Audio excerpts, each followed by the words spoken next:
Good afternoon, Blue Collar Nation. How y'all doing today? About 95 here, middle of September. But you just feel fall is in the air and I'm ready for it.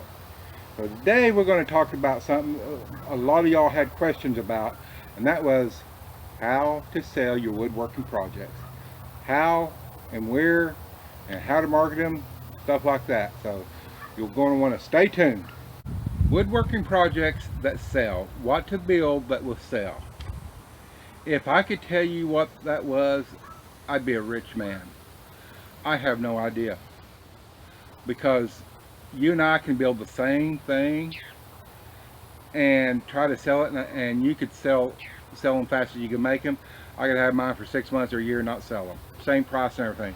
It's crazy. I don't know why it happens this way, but and I've seen it time and time again. One person can make something and just sell it like ice cream to a fat kid. Another person can make the same thing, same price, have to pay somebody to take them. So what I suggest is making several things. If you're going to make birdhouses, make all kinds of, not all kinds, maybe 5 or 6 different types of birdhouses. See what people like. And don't, let me say this about what people like. People will pay for what they like. You got other people go, oh, I love them. Oh, I'll give you a like on Facebook. I hear so many guys go, I don't know why I can't sell nothing. Everybody loves these. I get lots of likes and stuff on Facebook when I post it up there. That just because they liked it on Facebook or Twitter or something doesn't mean they liked it. If they give you money for it, they like it. That's the like you want. And sometimes it takes a while to test this stuff out and see what's profitable in your area. So, there again, that's along with working in batches, that's the secret. Find what people want to build. Now I'm not saying go out and build something you hate, because then it's no fun. I wouldn't do it. I like building all kinds of things. So if I could find one thing, like when I found the signs, I did very good with the signs for a little while, for a good little while. Probably could do it again. I just uh, you know just didn't you know it was squirrel.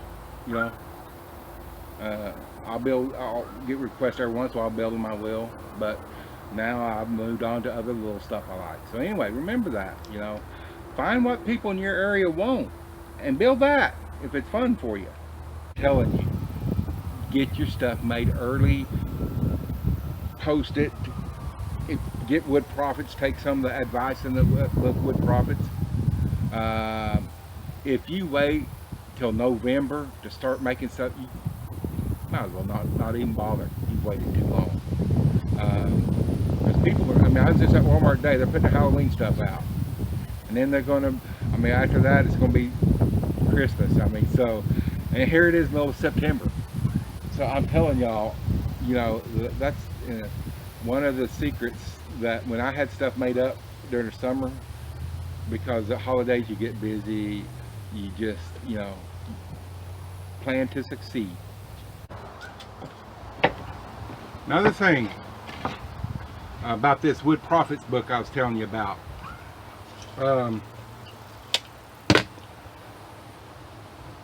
That book has a lot of information in it. It's about 230 or 40 pages.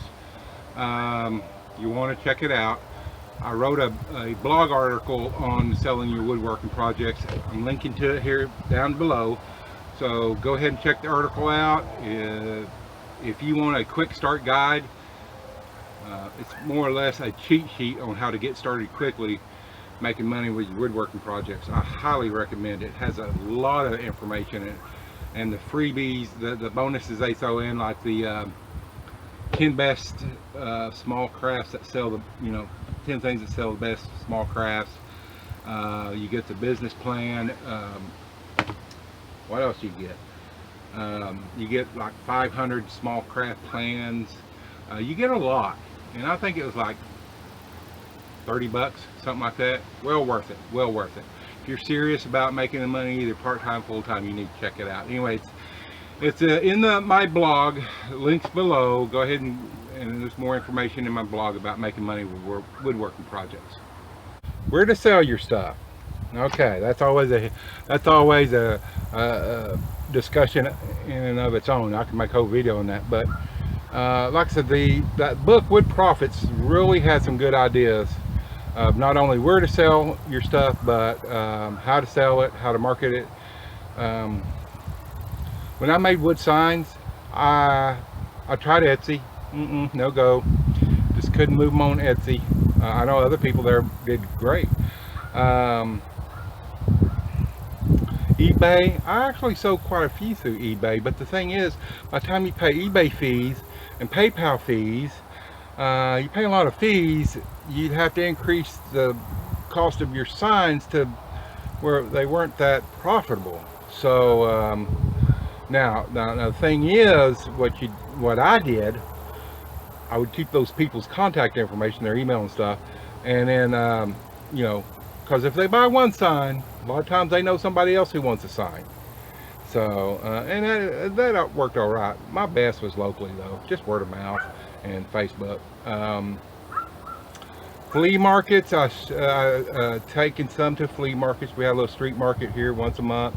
I've sold some stuff there. Pretty, you know, didn't kill it, but hey, at the end of the day, I had some cash. Thought something was sneaking up on me. So, and some people do very good at flea markets. Some people don't. There again, sometimes it's what you're building. Sometimes it's your attitude. I've tried to buy stuff off people sometimes, and it's like cranky old grandma and cranky old grandpa. If y'all that damn unhappy and stuff, why are you out here? Go on home. You can be cranky and unhappy there too. So I don't need your stuff that bad. So anyway, farmers markets, some will let you set up with your crafts, others don't. You can go to FestivalNet, pay for their subscription. They'll give you a list in your area or wherever you decide you want to look at for stuff like festivals and farmers markets, things going on there. You can buy a booth at a lot of those, craft shows, stuff like that. So that's just a few ideas. Like I said, that Wood Profits had a lot better ideas and marketing stuff in there. So check it out if you get a chance. Another thing you want to consider that will make you more efficient is organization. And I'm the world's worst organization. Let me just show you something right now. I hate to show you all this. Okay. This is post-organization. Uh-oh. There. Are we back? Okay. But when you're making this stuff and you're doing batches, which you should, get your materials laid out that you're going to need. Get your saws, your nails, your nailers, tape measures, pencil. Because y'all know what I'm talking about here. You lay something down and go reach for it. Where to go? You know, and then you spend 15-20 minutes looking for that thing.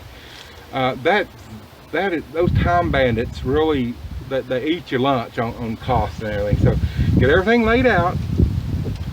Make a list of the stuff. If you need to make a list of what you need, make it list. Something a lot of times I do. I'm list, make sure I've got everything. Because if I have to walk off and go look for something, I'm losing money.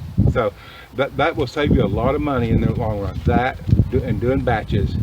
If you get serious about this, you know, and I'm not the most organized person in the world, but I realize the more efficient I am, the more money I'm making. So anyway, that's a good tip for y'all. Take that to heart. Okay, another thing you need to consider is the tax implications. Obviously, if you're making money, Uncle Sam's going to want his share, and if you're in all but maybe 3 or 4 states, they're going to want their share. So you need to get with your tax professional and decide if you need to do this as a company on the side. I'm not a tax pro, so I'm not going to give you no advice, but I will say though that, you know, well, being handyman, we you know, us that are handymen or contractors, whatever, our tools are tax deductible. So it may be that if you form right, your tools could be tax deductible. So that might be a good excuse to buy some tools. So that's about all I can say on that. So otherwise, ask your professional what is tax deductible and what isn't, if you have to charge sales tax, stuff like that. So because I don't have a clue. Another tip I'll give you is to build in batches.